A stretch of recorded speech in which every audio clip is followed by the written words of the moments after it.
Good morning. It is February the 16th, 2018. Time to kick off another trading day. It is the end of the week. If the moves don't continue directionally, then we'll be looking at some end of the week profit taking from the swing traders. Hypothetical or simulated performance results have certain limitations. Unlike an actual performance record, simulated results do not represent actual trading. Also, since the trades have not been executed, the results may have over or undercompensated for the impact of any of certain market factors, such as lack of liquidity. Simulated trading programs in general are also subject to the fact they're designed with the benefit of hindsight. No representation is being made that any account will or is likely to achieve profit or losses similar to those shown. Well, the Emini peaked in R, and treasuries got their high in T. Everything is pointed higher. When we go back and look at yesterday's, we've got a P, the overnight open soft. We've got a P in the overnight. On the M split, we've got a P, so we should get a retest of 17.18.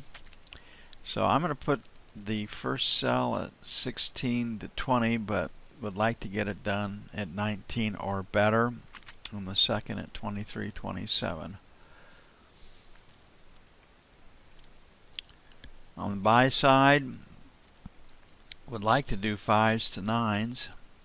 If the E-mini rallies today, I think we have a shot at it. If the E-mini continues to sell this morning, then probably we'll be chasing the note and the bond higher, trying to get in and get a fill. Today's news doesn't usually move the market. Starts 1.232, could come in lower than forecast. Permits 1.30. Import prices plus 0.6. No one pays any attention to that. Export plus 0.3.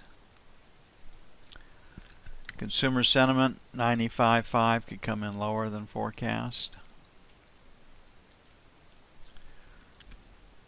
E-commerce sales last month reported plus 3.6. Don't have an estimate for this month, but probably pretty close to 3.5% or more. And then Baker Hughes rig count could be higher than last week's 1,300 and 975.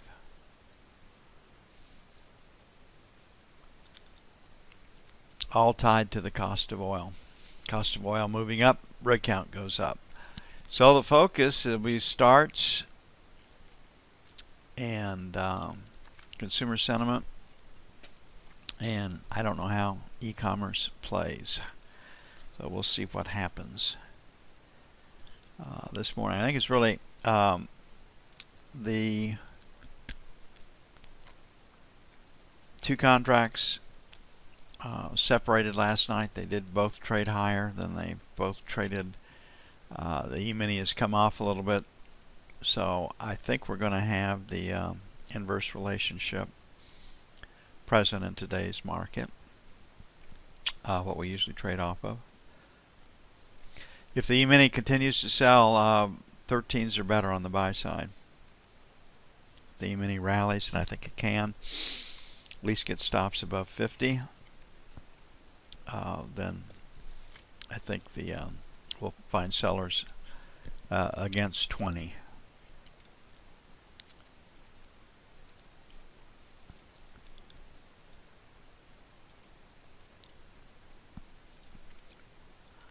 Okay, the 30-year is extending up, so 12 to 16 number 1, 19 to 23 sell 1, 27.31 sell 2, leaning against 145. On the buy side, last rotate down stopped at 4, so the buck to 4 number 1, 25.29 buy 1, and 13 to 17 buy 2. Put an article up from Deutsche Bank. Why is the dollar so weak? And again, it reinforces the idea that the treasuries are the biggest market in the world,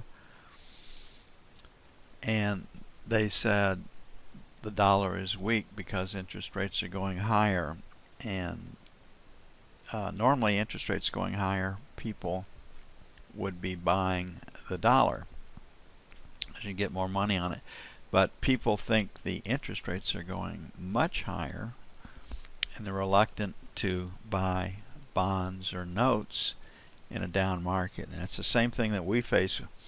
Markets going down, we hesitate. We really don't want to buy it because we know we can buy it cheaper.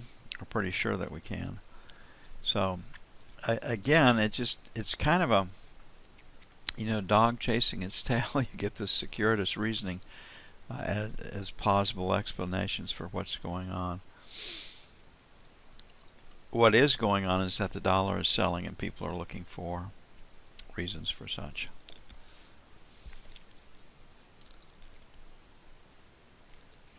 So inflation, a lot of talk now about inflation's coming back much faster than anybody thinks it could have or should come back.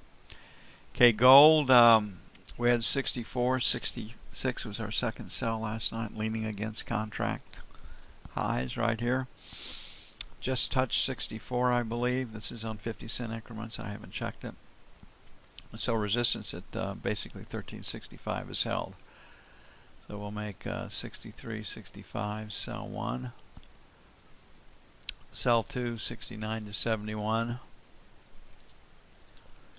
On the buy side, a limit buy right here would be at 57.50, leaning against that high volume number. So we'll make 55, 57 buy 1. And 50, 52 by 2.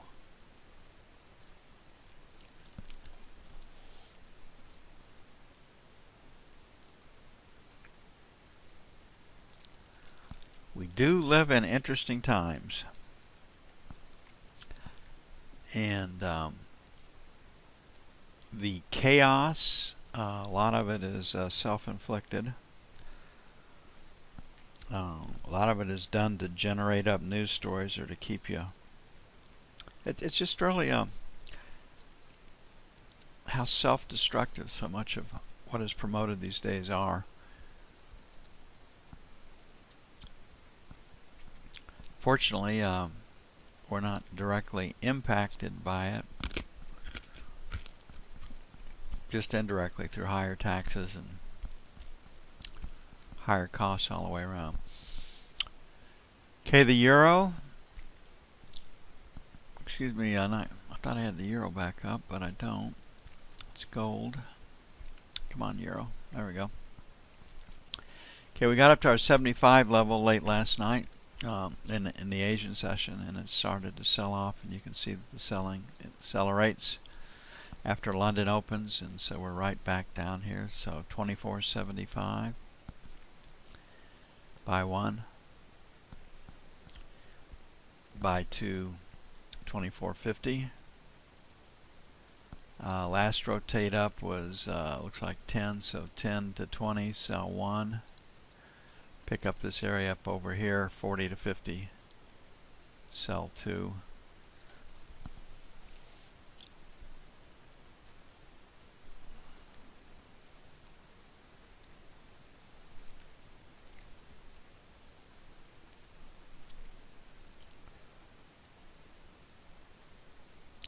Another thing that I think, why is the dollar selling? It could be that 4.5 or 4.3 trillion that the Fed carries on its balance sheet. The EU is going to have the same problem when they start liquidating that. So we have this, in addition to heavy deficit spending in all of the Western world's budget, we've got this unwinding of QE, and again, my feeling is if you wanted to unwind it with the least impact, you would let securities mature and in the rollover buy back less than you had. I mean, to dump $4 trillion worth of bonds on the market with an average duration in the portfolio probably 7 years or less. That's a lot for the market to absorb. So they've created this monster and they don't know how to unwind it or get out of the way. Inflation should be taking crude up. Yesterday, Sunny posted that Russia and Saudi Arabia have agreed to agree on future production quotas and the price of crude oil. So 61.75.62 sell 1, 62 and a quarter, 62.50 sell 2. On the buy side, support is at 61 and a quarter, so 61 and a quarter buy 1, 60.50, 60.75 buy 2. Things are heating up in the Middle East. Don't know how many of the Russian proxy troops were killed in Syria 2 days ago. But we've heard 2 to 3 to as many as 100 plus, with a couple hundred wounded. Hard to say. But they are proxy troops. It's like the French Foreign Legion or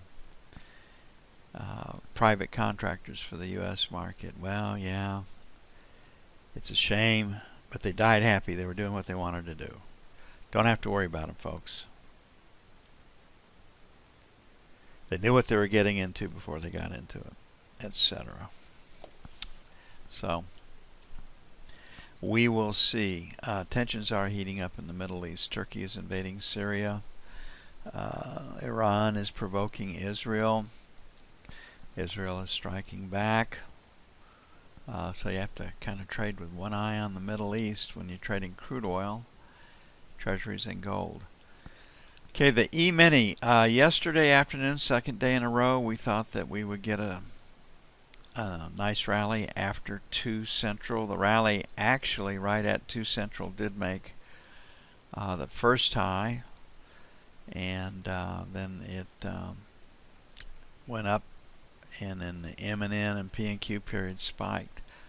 Market got up to 46.50 overnight. Now we're dealing with a B right here, and it is end of the week profit taking if it does not rally. So everything is still pointed up. We still like the long side from a swing trade standpoint. We're searching for resistance structurally. Got this high volume number at 57. We've got a market number at 50. Stops above 50 is a reasonable play. Structurally, you can see right here 56. Then the low volume number jumps up to 66. So we've got 62, we've got 66, we've got 56. So 56 to 66 structurally is resistance, and 46.50 to 50 be another possibility. So I think they're going to get stops above 50, but we can sell failure, take out and hold 50. So that would be the first sell point. And then 56 to 59 would be sell 2. On the buy side, 33 to 35, buy 1. This P low right down here just below 30, so we'll make 28 to 30, let them get stops below that. Last rotate down for buy 2, and we'll see how it shakes out.